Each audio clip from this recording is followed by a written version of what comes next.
धर्म प्रेमी सज्जनों तथा विश्ववासियों, मैंने आप लोगों को गिरिडीह के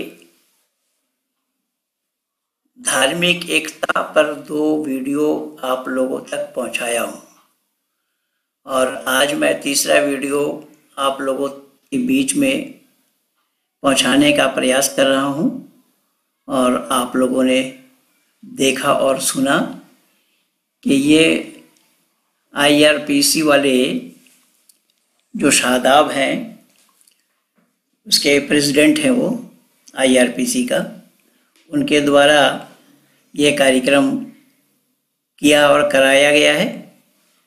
जबकि उसी शादाब को हमारे ही एक मित्र जो हमारे तैयार किए हुए हैं, एडवोकेट बलराम जी ने इसको पहले ही निरुत्तर कर रखा है। फिर भी ये शौक चढ़ा इनको, ये अपने को विद्वता प्रदर्शित करने के लिए उपस्थित हुए हैं। अभी डायस में बुलाया जा रहा है स्वामी लक्ष्मी शंकरानंद को, पर ये लक्ष्मी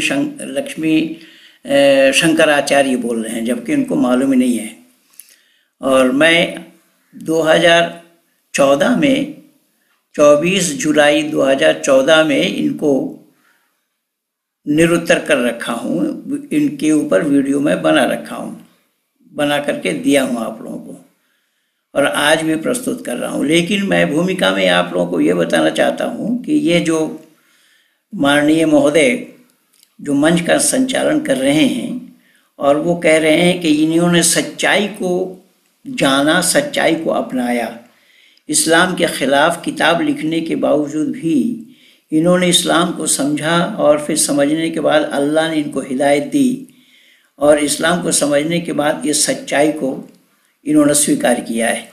लेकिन ये कितना झूठ है, देखिए कितनी झूठी बात है, इसको आप लोग पकड़ नहीं पा रहे हैं। मैं आप लोगों के सामने इसको पकड़वा रहा हूँ। अगर अल्लाह हिदायत दिया इनको इस्लाम के संदर्भ में, तो क्या इसका ड्रेस इस्लामी है? इसका लिबास इस्लामी है? क्या इस्लाम में तिलक लगाना जायज़ है? सन्यास लेना जायज़ है? सन्यासी का वस्त्र धारण करना जायज़ है? सब हराम है। रही बात अल्लाह ने हिदायत दी, यद्यपि मैं पिछली वीडियो में भाग नंबर 2 में भी बोल रखा हूँ, या आज भाग नंबर 3 है, अल्लाह ने हिदायत दी ये कह रहे हैं। तो अल्लाह ऐसे एक आदमी को हिदायत दे जो सड़क छाप हो, ऐसे आदमी को अल्लाह हिदायत दे। अल्लाह भी अच्छे स्टेज पे अच्छे लोगों को हिदायत दे नहीं सकते। अरे मुसलमानों के लिए अगर हिदायत देना था अल्लाह को, तो अल्लाह हिदायत देते जिनपिंग को। ओ मुसलमानों, कान खोल करके सुनो, जिस जिनपिंग ने इस्लाम का नाम और निशान मिटाने पर तुला हुआ है और कोई मुस्लिम देश उसके खिलाफ जुबान खोल नहीं रहा है, और भारत के मुसलमान इतने चिल्पो कर रहे हैं, कहीं कोई कार्टून बनाता है उसको कत्ल करने के लिए चला जाता है। और ये लोग इस पर जिनपिंग पर यानी चीन पर, चाइना पर कुछ बोलने के लिए तैयार नहीं। जिस चाइना में कुरान जलाया जा रहा है, जिस चाइना में कुरान को गटरों में डाला जा रहा है, फेंका जा रहा है, आग का हवाला किया जा रहा है, और इस्लाम पर जो इतना प्रतिबंध लगाया हुआ है उस जिनपिंग ने, अल्लाह उनको हिदायत नहीं दे पा रहे। इसीलिए भाई अनवर शेख ने जो पुस्तक लिखी थी, उन्होंने बहुत पहले, जबकि इस्लाम को अलविदा कह दिया था, वो अब नहीं है हमारे बीच, तो उन्होंने लिखा था अल्लाह को तो पढ़े लिखे आदमी पसंद ही नहीं है। जबकि उस काल में पढ़े लिखे लोग भी थे, लेकिन अल्लाह ऐसे पढ़े लिखे लोगों को पसंद नहीं किया है, अपढ़ को ही अल्लाह ने पसंद किया है। तो इससे अंदाज़ा लगाया जा सकता है कि अल्लाह हिदायत देते हैं कीड़े मकोड़े को, अल्लाह हिदायत देते हैं गंदी नाली में रहने वालों को। अल्लाह उन्हें हिदायत नहीं दे पा रहे हैं जो एक देश चला रहे हैं और जो देश संपूर्ण इस्लाम को मिटाना चाह रहा है। उस देश के राजनेता को, राष्ट्राध्यक्ष को, जिनपिंग को अल्लाह हिदायत नहीं दे पा रहे हैं। इससे ये अंदाज़ा लगा लीजिए कि ये लोग सही बोल रहे हैं, सच बोल रहे हैं या झूठ बोल रहे हैं। और मैं उजागर कर रहा हूँ। आइए आज लक्ष्मी शंकरानंद क्या बोल रहे हैं और मैं उसको सुन लिया, पर पहले 2014 में मैं जो वीडियो बनाया उसमें भी जो वाक्य सुना था, यहाँ आज भी वही बोल रहा है। आइए सुनिए वो क्या कह रहे हैं और फिर उसका जवाब क्या है, वो जवाब मैं आप लोगों को दूंगा। मेरे विचारों को आप लोग ज़्यादा से ज़्यादा लाइक कीजिए, शेयर कीजिए, सब्सक्राइब कीजिए, मेरे वीडियो को जन जन तक पहुंचाइए कि इस्लाम का मुंह तोड़ जवाब अगर कहीं है तो इस वीडियो में है। जो लोग बोलना नहीं चाहते, जो लोग इस सच्चाई को उजागर करना नहीं चाहते, उसी सच्चाई को मैं दुनिया वालों के सामने खोल खोल करके रखने का प्रयास कर रहा हूँ। और मेरा उद्देश्य यही है, सत्य को ग्रहण करे और असत को छोड़े, ये मानव मात्र के लिए कर्तव्य है। सत्य का ग्रहण करना, असत का त्याग देना, ये मानवता है। इसलिए आइए उसी मानवता की रक्षा के लिए हमारे माननीय पहलवान धर्मवीर जी ने आज एक छोटा सा वीडियो बनाया है, वो भी बहुत सुंदर बनाया है कि सब लोग अधिकार चाहते हैं, अधिकार के लिए ये अधिकार की लड़ाई लड़ रहे हैं। चाहे वो JNU में अधिकार चाहिए, वहाँ जामिया मिल्लिया में अधिकार चाहिए, अलीगढ़ मुस्लिम यूनिवर्सिटी में अधिकार चाहिए, शाहीन बाग में अधिकार चाहिए। पर धर्मवीर जी ने बोला अधिकार तो ठीक है, बिल्कुल हक है आपका अधिकार मांगने का, लेकिन आपका कर्तव्य क्या है, आपका दायित्व क्या है, उस दायित्व का निर्वहन करना आपके लिए फर्ज नहीं है। ये मानव कहलाने के भी हकदार नहीं है जो लोग ये मांग रहे हैं हमारा अधिकार चाहिए। ये मानव कहलाने के हकदार नहीं है जो राष्ट्रीयता का भाव जिनके अंदर में नहीं है, राष्ट्र विरोधी काम करे, राष्ट्र का टुकड़ा, भारत तेरे टुकड़े होंगे, ये नारा लगाए। ऐसे लोगों को इंसान होने का, इंसान बताने के ये काबिल नहीं है। इंसानियत ये नहीं है, इंसान का काम ही नहीं है। धर्मवीर जी ने बहुत अच्छा बोला है, ठीक बोला है। आइए मेरे विचार को सुनिए, स्वामी लक्ष्मी शंकरानंद को मैं जवाब दे रहा हूँ, वो क्या बोल रहे हैं, और फिर उनको रोक करके मैं आप लोगों को सुनाऊंगा। सुनिए पहले वो क्या कह रहे हैं। जनाब स्वामी लक्ष्मी शंकराचार्य। ओम पूर्णमदः पूर्णमिदं पूर्णात् पूर्णमुदच्यते पूर्णस्य पूर्णमादाय पूर्णमेवावशिष्यते। ओम शांति शांति शांति। मंच पर उपस्थित विभिन्न धर्मों के आदरणीय विद्वान गिरडीह के भाई और बहनों, धर्म का उद्देश्य है समाज में भाईचारा, प्रेम बढ़ाना, अन्याय और अत्याचार को समाप्त करना, अधर्म को समाप्त करना। लेकिन संसार में ऐसे भी लोग हैं जो धर्म का दुरुपयोग करते हैं। ऐसे लोग अपने कार्य में सफल न हो, इसके लिए आवश्यक है कि हम सबसे पहले अपने धर्म को जानें और उसके बाद पड़ोसी के धर्म को जानें। ये जनाब कह रहे हैं कि पहले अपने धर्म को जाने और दूसरे पड़ोसी के धर्म को जाने, जबकि अब तक ये जो बोला आया है इसमें भी बहुत सा गलत बोला है। पूर्णमदः पूर्णमिदं पूर्णात् पूर्णमुदच्यते पूर्णस्य पूर्णमादाय पूर्णमेवावशिष्यते से शुरू किया है, लेकिन वो वेद मंत्र नहीं है, उसमें ओम शांति शांति जो वेद का है उसको जोड़ा है। खैर, ये कह रहे हैं जनाब कि धर्म अपना जानिए, पड़ोसी का जानिए। तो इस्लाम इससे सहमत है? क्या इस्लाम ने अपने को धर्म माना या पड़ोसी के धर्म माना है? इस्लाम तो कहता है इन्ना दीन इंदल्लाहिल इस्लाम मख्तलफ़ल्लज़ीन उतुल किताब। यद्यपि ये मैं भाग नंबर 2 में भी दे रखा हूँ। ये सूरह अल इमरान आयत नंबर 19 में बोला, आयत नंबर 85 में भी बोला, वमन यब्तग़ी गैरल इस्लाम दीनन, एक ही दीन है जिसका नाम इस्लाम है। तो इन्होंने पड़ोसी का धर्म कौन सा माना है, कौन सा जाना है?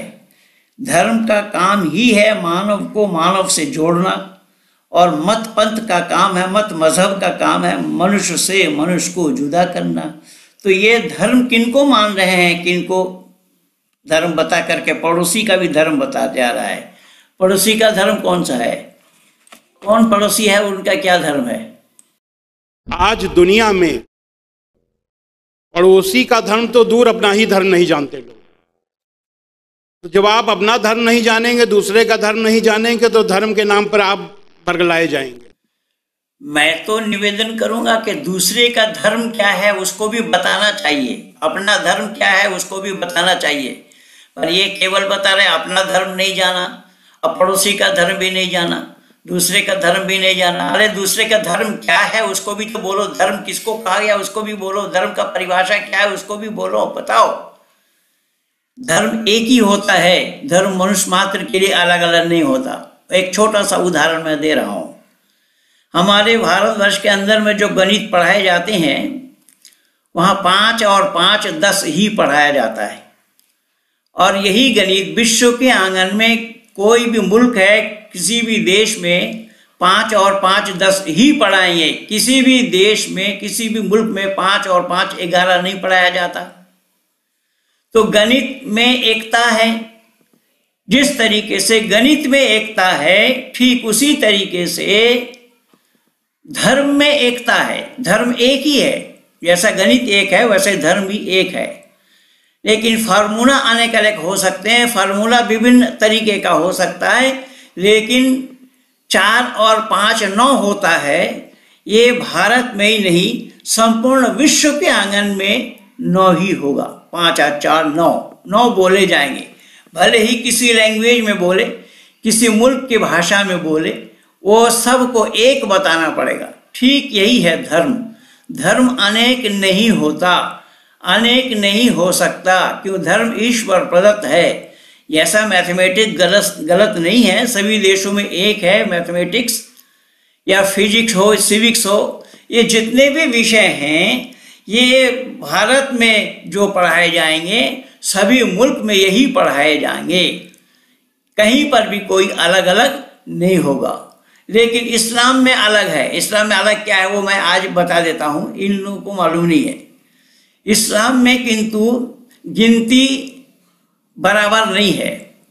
ये जो 786 लिखते हैं ना, 7 8 6, ये 786 बिस्मिल्लाहिर्रहमानिर्रहीम का कोड वर्ड है। अरबी जुबान में 28 लेटर होते हैं अलिफ से या तक, और उनका नंबर होता है 1 से लेकर 1000। अब 28 में 1000 कैसा होगा? ये अबजद कलमा से निकालना पड़ता है। तो अबजद हवद हुद्दी कलमन साफत करसा सख, ये है इनका 28 जो अलिफ से या तक इसमें अक्षर हैं, और इनमें नंबर 1000 कैसे है देखिएगा। 1 2 3 4 5 6 7 8 9 10। 10 के बाद यहाँ पर 11 नहीं है। इस्लाम वाले इसको गिनते हैं 20 20 30 40 50 60 70 80 90 100। 100 के बाद होता है 101। लेकिन इस्लाम वाले गिनते हैं इसको 200 300 400 500 600 700 800 900 1000। ये हो जाएगा 28। ये है अरबी की गिनती। लेकिन जो मैं गिनती बोल रहा हूँ उस गिनती में कोई फर्क करके दिखाए कि 2 और 2 4 ही होगा, 2 और 2 4 ही है, 2 और 2 4 ही बताना पड़ेगा। 2 और 2 कोई 8 कह दे तो लोग उसको पागल खाना भेजने की तैयारी करेंगे। इसलिए मैं निवेदन कर रहा हूँ, इसका नाम होता है धर्म, जहाँ पर भेद ना हो। पर ये धर्म अपना बोल रहा है, पड़ोसी का बोल रहा है, दूसरे का धर्म बोल रहा है, पर वो धर्म क्या है उसका भी तो हवाला देना चाहिए। पर उसका हवाला इसके पास नहीं है, ना ये जानता है। ये खुद ही दिग्भ्रमित है। जैसा मैं बोला ना, जिस इस्लाम को इन्होंने अच्छा माना उस इस्लाम में तिलक लगाने की विधि नहीं है, लेकिन ये तिलक लगाए पहुंच गए, वहाँ पर लाल टीका लगाए हुए हैं, सन्यास का वस्त्र पहने हुए हैं। अब इस्लाम में ये सब हराम है, वर्जित है, फिर भी ये इस्लाम के नुमाइंदा इनको हिदायत, अल्लाह का हिदायत बता रहे हैं। और अभी तो मैं भूमिका में बोला अल्लाह हिदायत नहीं दे सकते, अल्लाह का हिदायत खोखला है कि पाकिस्तान इतनी मुसीबतों से घिरा हुआ है, अल्लाह वहाँ पर क्यों परेशानी को हल नहीं कर रहे हैं। अल्लाह अगर हिदायत देना होता तो जिनपिंग को हिदायत देते, ये तो मैं बोल रखा हूँ। इसलिए अल्लाह इसको हिदायत नहीं दिया, अल्लाह इसको गुमराह किया है। एक समय मैं भी विचलित हो गया था इस्लाम को लेकर के।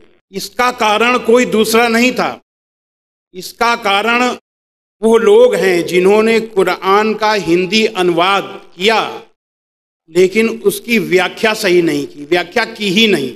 कुछ आयतें जिनको अगर गैर मुस्लिम पढ़े तो उसका अर्थ पढ़ने के बाद उसको लगेगा कि ये हमारे विरुद्ध। जैसे अगर युद्ध का आदेश श्रीमद् भगवत गीता में है तो अगर ये आदेश क्यों आया, अगर ये न पता हो तो ये लगेगा कि श्रीमद् भगवत गीता में युद्ध है, कैसी धार्मिक पुस्तक है। दुनिया वालों को इसकी बात को गंभीरता से समझना पड़ेगा। ये बोल रहे हैं कि कुरान का जो अनुवाद किया है उन्होंने सही नहीं किया है, उन्होंने विश्लेषण नहीं किया दिया नहीं।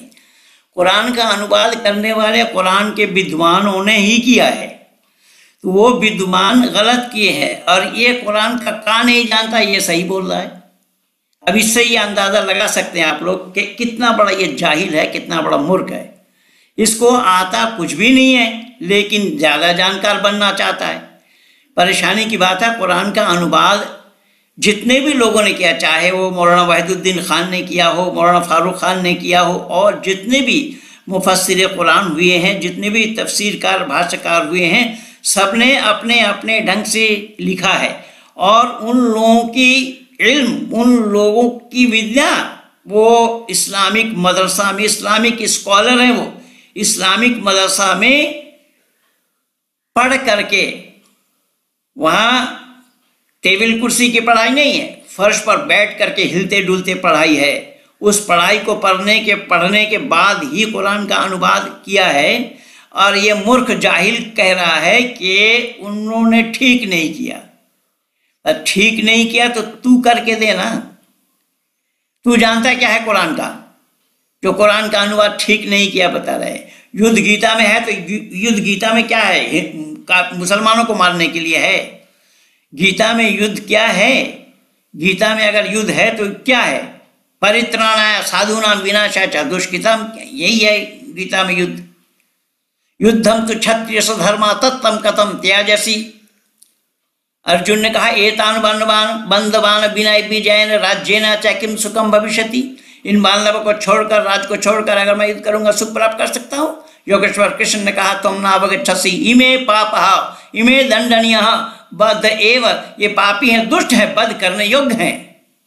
अर्जुन ने कहा इमे मृत्युं तु गमिष्यन्ति महत् पापम भविष्यति, मेरे युद्ध करने से अगर ये मर जाएंगे इससे बढ़कर के पाप नहीं लगेगा। योगेश्वर कृष्ण कह रहे हैं नहीं तत् पापम आत्मा मृत्यु न गच्छति केवलम शरीरम नश्यति त्वम इदम न अवगच्छसि आत्मा अजरः अमरः अयम कदापि न नश्यति युद्धम तु क्षत्रिय परमा धर्म अतः युद्धम कुरु। युद्ध करना क्षत्रियों का परम धर्म है, यहाँ पर बताया गया है। वहाँ युद्ध काहे का था? गीता की युद्ध काहे का था? मुसलमानों को मारने के लिए, ईसाइयों को मारने के लिए? वहां तो आपस के लोग जब धर्म को तिलांजलि दिया, भरी सभा में जब द्रौपदी को अपमान किया गया, जब 6 लोग मिलकर के लक्षागृह में आग लगा रहे थे, 6 लोग मिलकर के अभिमन्यु को मार रहे थे, आदि आदि, ये जब काम, जो अधर्म का काम हो रहा था, उन अधर्म को रोकने के लिए, उन अधर्मियों से ही युद्ध करने के लिए, युद्धम तो क्षत्रिय परमा धर्म अतः युद्धम कुरु, ये बोला योगेश्वर कृष्ण ने। तो मूर्ख जाहिल हो तुम, ना तो हिंदुत्व को जानते हो और ना इस्लाम का तुम क्या जानोगे। तुम तो लिख लोड़ हपड़ पत्थर हो।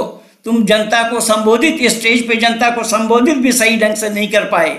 तुमने क्या कहकर संबोधित किया है वो तो पढ़े लिखे लोग ही समझ रहे होंगे कि ये कितने बड़े आलिम हैं।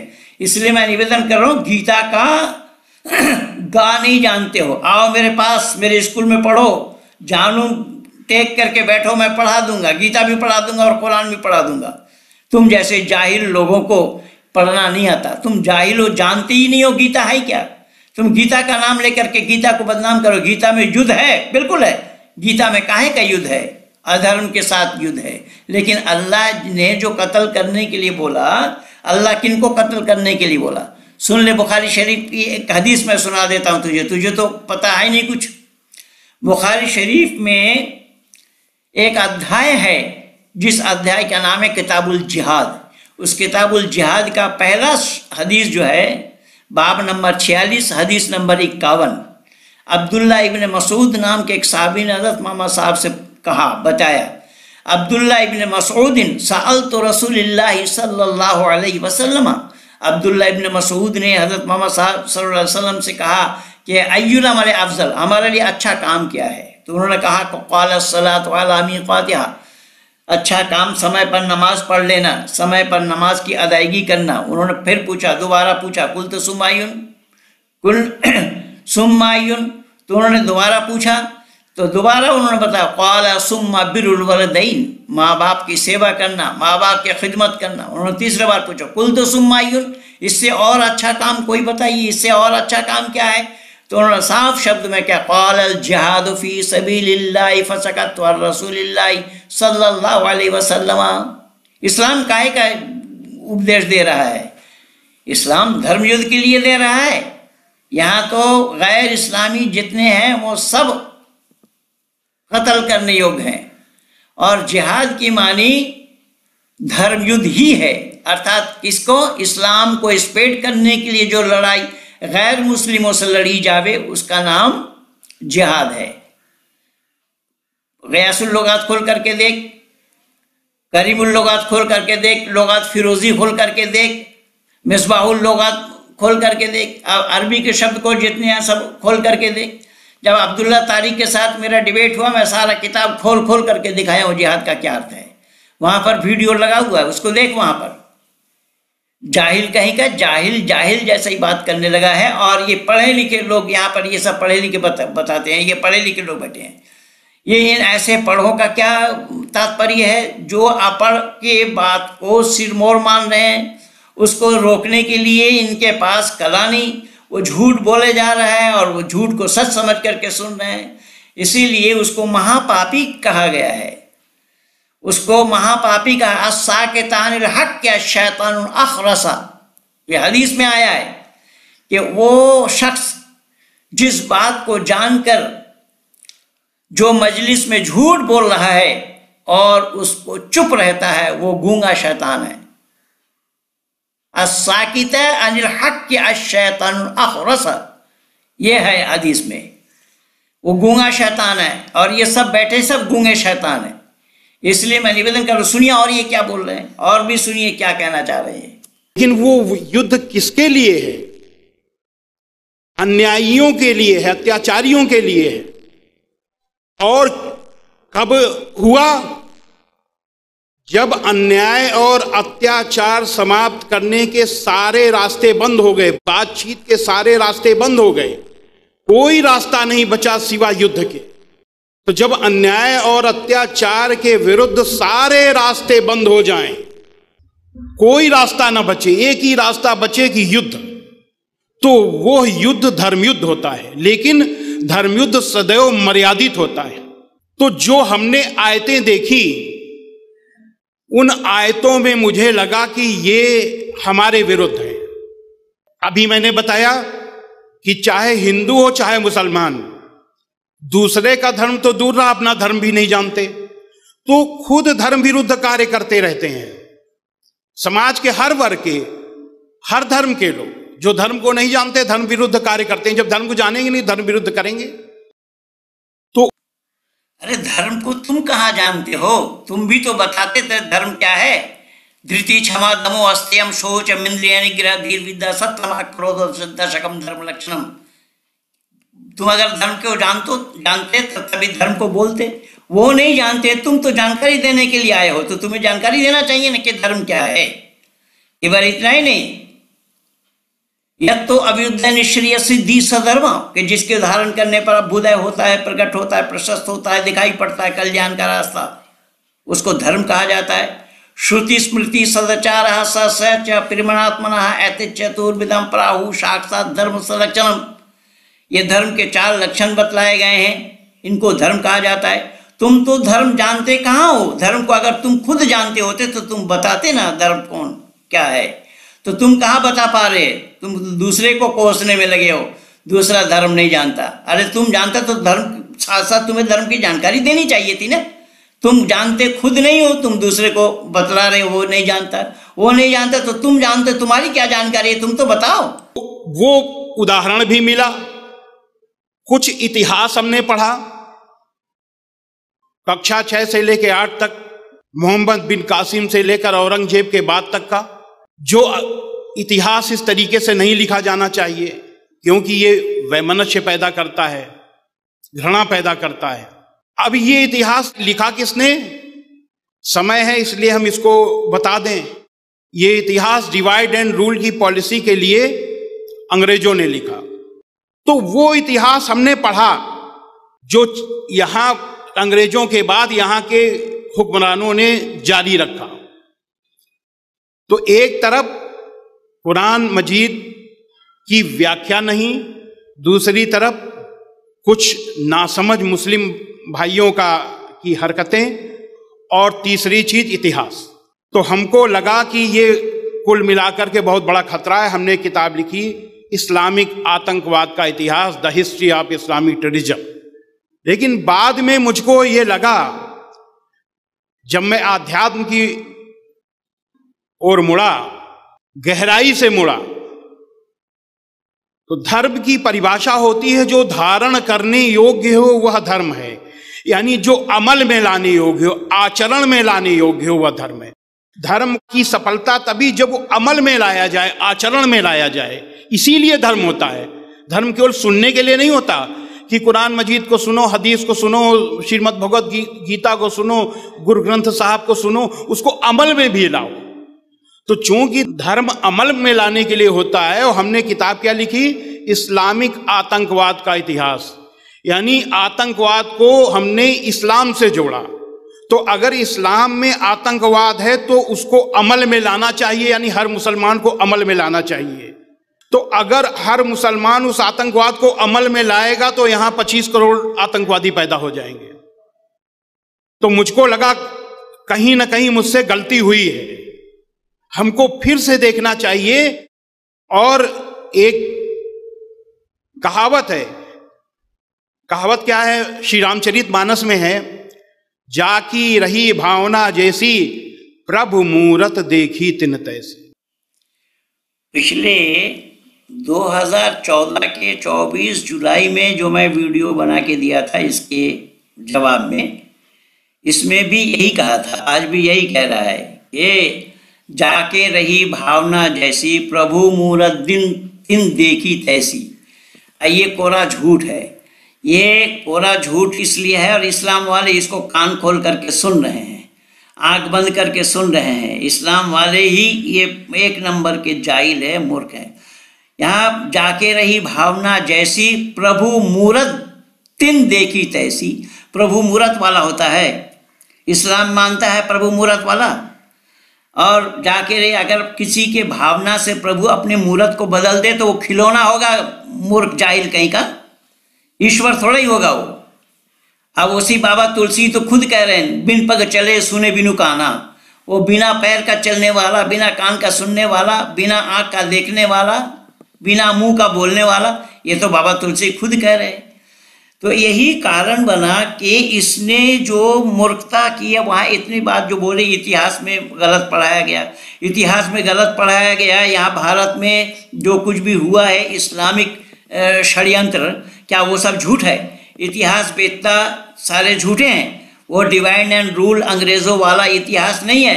भारत की इतिहास पढ़ने के लिए तुम्हें भारतीय इतिहासकारों के लेख को पढ़ना पड़ेगा, तभी तुम जान पाओगे, तभी तुम सच्चाई को जान पाओगे। जो सरदार जी यहाँ पर आकर के बैठे हुए हैं, क्या उन सरदार जी को नहीं मालूम? क्या पंजाब का इतिहास इन्होंने नहीं पढ़ा है कि गुरु गोविंद सिंह को किसने कत्ल किया? नवाब वजीर खान ने किस तरीके से गुरु गोविंद सिंह को कत्ल किया? गुरु गोविंद सिंह के 4 बच्चे को कत्ल किया।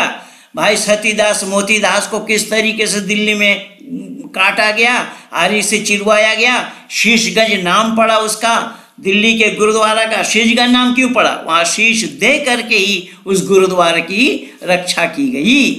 तो क्या ये सरदार जी उसको नहीं पढ़े? अब इस्लामिक मंच में आ गए यहाँ भाषण झाड़ने के लिए। तो ये अब सिख प्रबंधक हैं, ये गुरुद्वारा के सिख गुरुद्वारा के प्रबंधक हैं।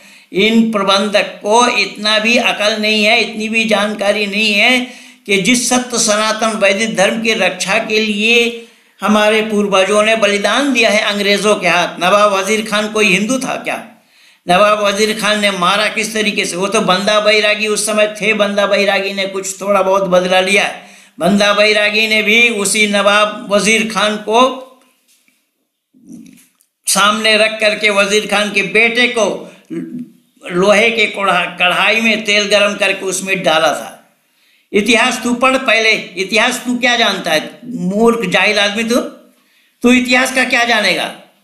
इस्लामिक किस तरीके से इस्लाम ने इस भारत को इस्लामीकरण किया। आज जो जितने भी मुसलमान हैं भारत में, वो कोई आसमान से गिरे हैं क्या, या जमीन के अंदर से निकले हैं? सबके पूर्वज हिंदू ही थे, सबके पूर्वज हिंदू से ही मुसलमान बने और तलवार के बल पे बनाया गया। ये इसमें तो सूफीज़म बहुत बड़ा काम किया है। सूफी वालों ने, सूफीवाद ने सबसे ज़्यादा काम इन इस्लाम बनाने वालों के, चाहे वो निज़ामुद्दीन चिश्ती हो, ख्वाजा मोइनुद्दीन चिश्ती हो, निज़ामुद्दीन औलिया हो या जितने भी हुए हैं, उन सब ने यही इस्लाम को स्प्रेड करने के लिए हिंदुओं को कत्लेआम किया है, हिंदुओं का कत्लेआम किया है।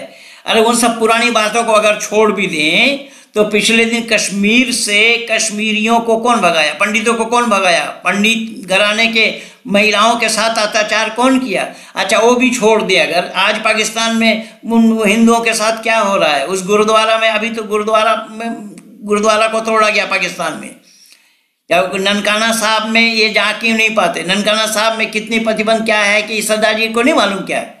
अभी ये गुरुद्वारा में, पाकिस्तान में गुरुद्वारा में किस तरीके से हुआ है, और सरदार परिवार के लड़की को उठाकर, नाबालिग लड़की को उठा करके ले गए कि जबरदस्ती उनको शादी कराई, ये सरदार जी को मालूम नहीं है। लेकिन क्या बताया जाए, ये आस्तीन के सांप हैं सब। जैसा स्वामी लक्ष्मी शंकरानंद ये आस्तीन के सांप है, मैं उस समय बोला था। प्रमोद कृष्णन भी आस्तीन के सांप है, और एक मर गया अग्निवेश, वो भी आस्तीन का ही सांप था। और ये सरदार जी भी आस्तीन के ही सांप निकले हैं, ये जानते नहीं है, चले गए वहां पर इस्लामिक मंच पे भाषण झाड़ने के लिए। अगर आपकी भावना किसी भी जगह आतंकवाद को देखने की है तो आपको आतंकवाद दिखाई देगा।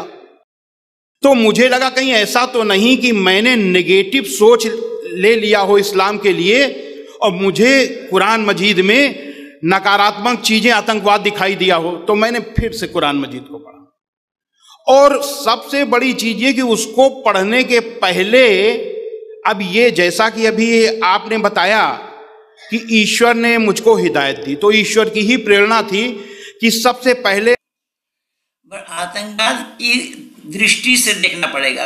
आतंकवाद को दृष्टि से देखा जाएगा कि चश्मदीद देखा जाएगा। अभी एक कार्टून बनाया किसी ने, फ्रांस में क्या हुआ, कार्टून किसी ने बनाया है, उसकी हत्या की गई, उसका गला काट दिया गया। ये क्या है? इसको क्या बोलोगे तुम? अच्छा, फिर अल्लाह की प्रेरणा इसको बोल रहे हैं। कुरान को हमने पढ़ी, अच्छा कुरान को पढ़ी, पहले तो कुरान पढ़ने से तो अनुवादकों की गलती थी। अब जो तू कुरान पढ़ रहा है वो अनुवाद ही तो पढ़ रहा है, तो कुरान का तो का नहीं जानता, तो अलिफ बे नहीं जानता है तो कुरान क्या पढ़ेगा? तो अरबी जुबान में थोड़ा ही कुरान पढ़ पाया है, तो पढ़ा है तू भी तो वही अनुवाद पढ़ा है जिस अनुवादकों को तू दोष लगा रहा था, उसी अनुवाद को तू फिर पढ़ा। तो उसी अनुवाद को फिर पढ़ने से क्या वहां अर्थ बदल गया? वहां अर्थ बदल गया क्या? ये सब प्रैक्टिकल अच्छा है। अल्लाह ने इसको हिदायत दी, मैंने कहा ईश्वर की प्रेरणा थी। अल्लाह अगर तुझको हिदायत देते होते तो मैं पहले ही बोला, तो अल्लाह हिदायत औरों को क्यों नहीं दे? तेरे जैसे नाली के कीड़े को अल्लाह हिदायत देने आ गए। जिम्पिंग को हिदायत नहीं दे पाए अल्लाह। जिम्पिंग को हिदायत दे देते होते तो इस्लाम का शीशा लेदर नहीं हो पाता। तुझ जैसे को अल्लाह ने हिदायत दे दी। अल्लाह ने अगर हिदायत दी तुझे तो तू फिर तिलक लगा करके उसी अल्लाह वालों के मंच पे कैसे आ गया? जाहिल कहीं का तू उसी तिलक लगा करके अल्लाह वालों के मंच पे कैसे आया? सन्यास बन करके कैसे आया? सन्यासी बन करके कैसे आया? सन्यासी वस्त्र में कैसे आया? जाहिल, तेरी जुबान में कुछ है और तेरे हृदय में कुछ है। इसको दोगला कहा गया, मुनाफिक कहा गया इस्लाम में इसको। तो दोगला है, दोगला। अगर तू वाकई में कुरान से मुतासिर तू हुआ था और कुरान के मुताबिक तू कुरान को सच्चा जाना माना था तो तेरे को हिंदुत्व को छोड़ देना चाहिए था। जाहिल, मूर्ख, नालायक कहीं का। तू तिलक को छोड़ता, लाल वस्त्र को छोड़ता, सन्यास धारण किया हुआ है। तू सन्यास धारण वाला काम तो है वो केवल इस्लाम में। तो इस्लाम का क्या तू अपनाया? अल्लाह ने क्या प्रेरणा दी तुझे? झूठा, इतने लोगों के बीच में झूठ बोलने में भी शर्म नहीं आ रही है, निर्लज्ज कहीं का। मैंने इस्लाम के अंतिम पैगंबर हजरत मोहम्मद सल्लल्लाहु अलैहि वसल्लम की जीवनी पढ़ी। कुरान तो मैं 10 बार पढ़ चुका था, लेकिन अब जब मैंने पढ़ना शुरू किया तो मैंने सबसे पहले जीवनी पढ़ ली। जब जीवनी पढ़ी तो मुझे ये लगा कि जिन आयतों को हमने आतंकवाद से जोड़ा था वो आयतें आतंकवाद के विरोध के लिए आई। यानी जो युद्ध हुए वो युद्ध अन्याय और अत्याचार से लड़ने के लिए आए। इसको कुरान पढ़ करके अकल नहीं आई, हजरत मोहम्मद साहब के जीवनी पढ़ा तो उसमें इनको अकल आ गई। एक युद्ध जो है वो आतंकवाद के विरुद्ध में है, तो उन्होंने 27 लड़ाइयां किन लोगों से लड़ी थी? अपना चाचा को क्यों मारा था रे जाहिल? और उसका भी नाम अबू जहल था। जिस चाचा को इन्होंने मारा उसका भी नाम अबू जहल था, तेरे जैसे ही। तो उस चाचा को मारा, उन्होंने अपने जीवन में 27 लड़ाइयां लड़ी। और उनके जीवनी से क्या मिला तुझे? जो एक रात में 9 पत्नी के पास गमन किया वही मिला। तू सन्यासी है, वही पढ़ना में तुझे मजा आया। 52 साल की आयु में जिन्होंने 6 साल की अबोध बालिका से विवाह रचाया, उसमें से क्या मिला तुझे मेरे भाई? उसमें है क्या जिसमें तू कुरान से ना पाकर, जो अल्लाह का कलाम है उसमें से ना पा करके तू हजरत मोहम्मद के जीवनी से इस्लाम को समझ लिया? तेरे जैसा जाहिल तो दुनिया में कोई नहीं है। परमात्मा रक्षा करे तू जैसे जाहिल। न कि अन्याय और अत्याचार को करने के लिए आए, क्योंकि इस्लाम के अंतिम पैगंबर हजरत मोहम्मद सल्लल्लाहु अलैहि वसल्लम पर अत्याचार हो रहे थे।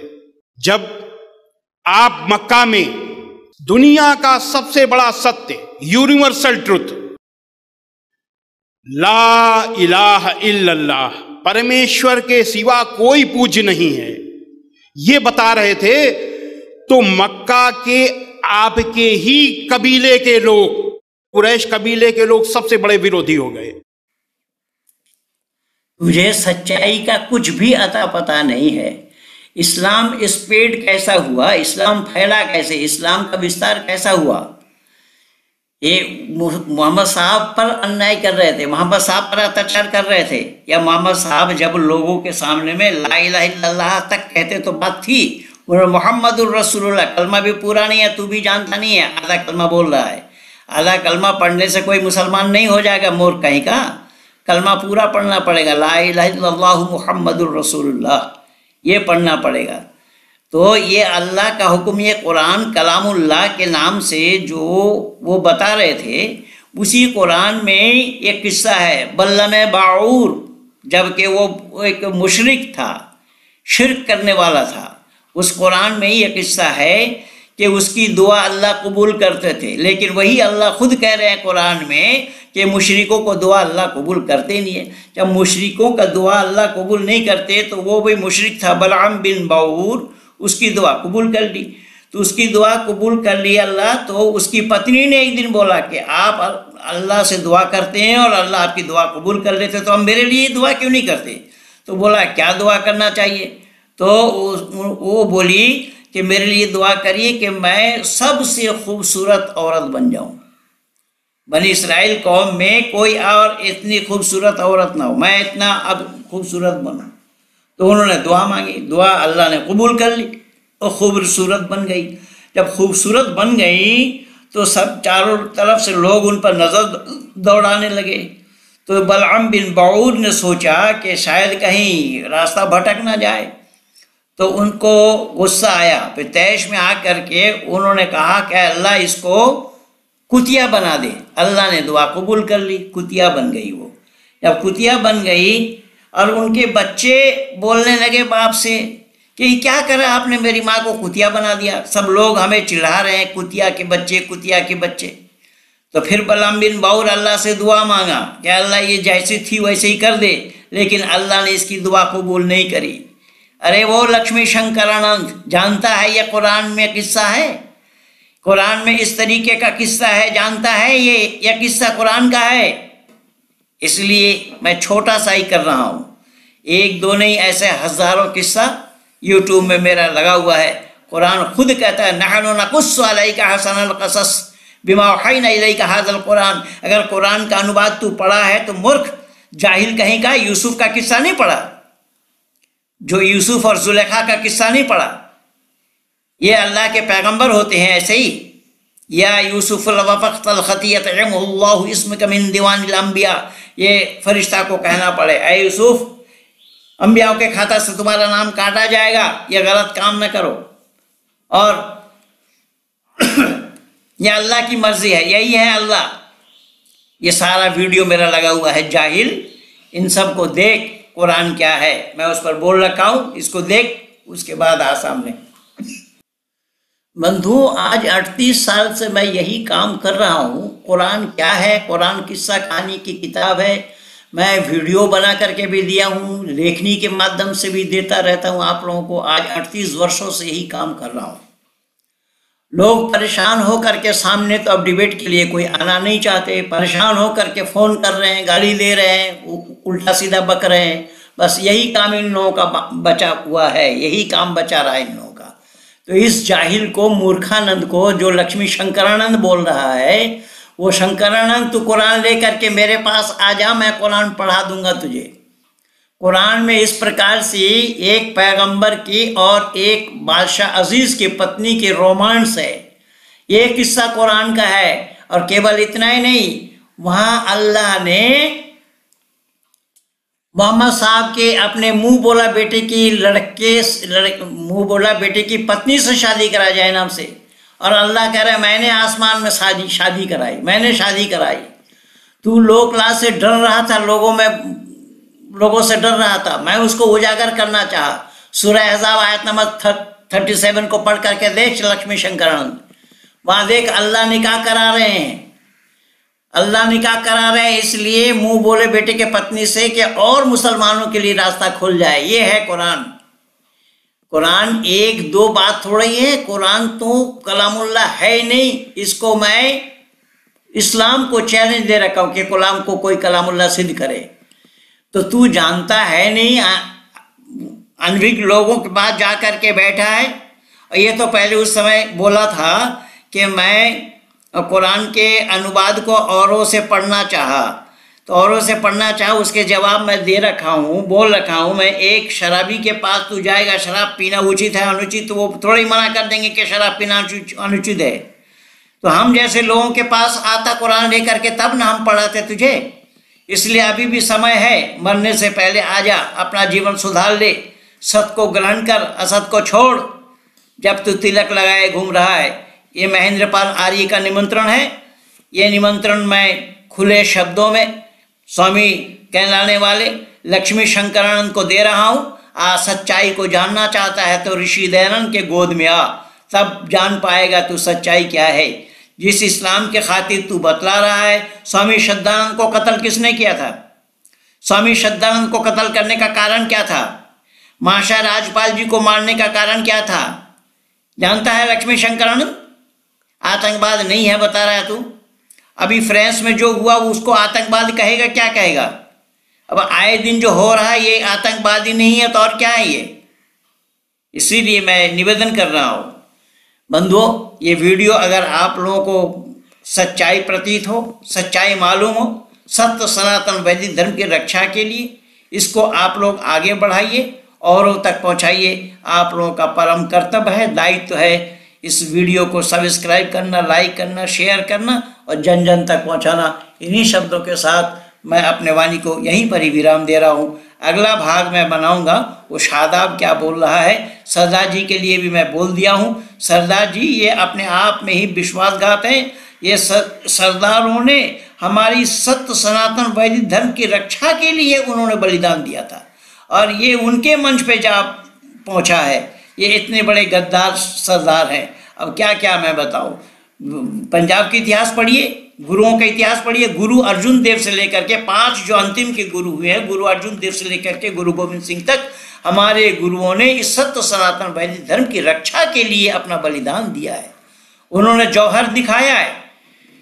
नवाब वजीर खान, मैं बोला ना कि एक बंदा बैरागी ही नवाब वजीर खान का छक्का छुड़ाया था। नवाब वजीर खान के सामने में नवाब वजीर खान के बेटे को गरम तेल में, कढ़ाई के गरम तेल में डाल दिया था ये मुसलमानों से बदला लिया था सिखों ने, लेकिन जबकि बंदा बैरागी सिख भी नहीं थे।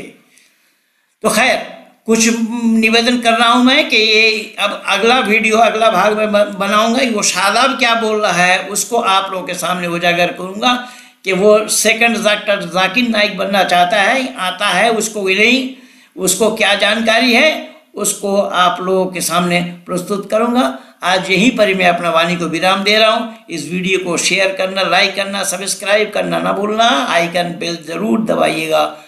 पंडित महेंद्र पाल आर्य नमस्ते के साथ, धन्यवाद।